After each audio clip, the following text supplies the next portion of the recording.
Olá pessoal, sejam bem-vindos a mais um vídeo do canal O Mundo da Ciência.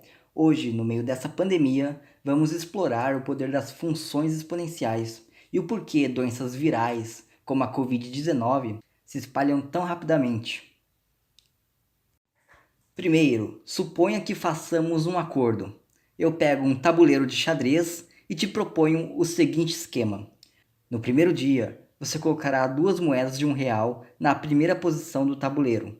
A cada dia, você deve dobrar o número de moedas do dia anterior, até lotar as 64 posições do tabuleiro. Então, teremos no primeiro dia 2 moedas, no segundo 4, no terceiro 8 moedas, no quarto teremos 16 moedas e assim por diante. Esse problema forma uma progressão geométrica. No caso, uma progressão geométrica de razão 2. Você se dará muito mal nesse acordo, pois, ao chegar na última casa do tabuleiro, a quantidade de moedas será tanta que vai superar o PIB de todos os países do mundo juntos. A progressão geométrica é, no caso discreto, o equivalente à função exponencial. Outro caso que mostra o poder da progressão geométrica são os juros bancários, os juros compostos, onde a cada mês você paga o valor do mês anterior mais o valor do mês anterior vezes uma taxa de juros. Se tivermos um tempo de capitalização T da dívida, temos então um crescimento exponencial do valor pago. Esse é o segredo do enriquecimento dos bancos. As funções exponenciais têm uma propriedade muito interessante. Sua taxa de crescimento é também exponencial. Então, quanto maior o seu valor, mais rápido ela cresce. Voltando ao exemplo do xadrez, perceba que no início o crescimento é lento. Levou 6 dias para passar de 100 moedas.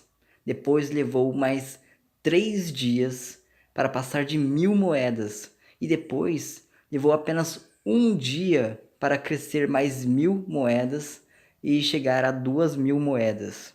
Então a função exponencial corre muito rápido para o infinito. Das funções elementares conhecidas, é a que sempre ganha a corrida até o infinito.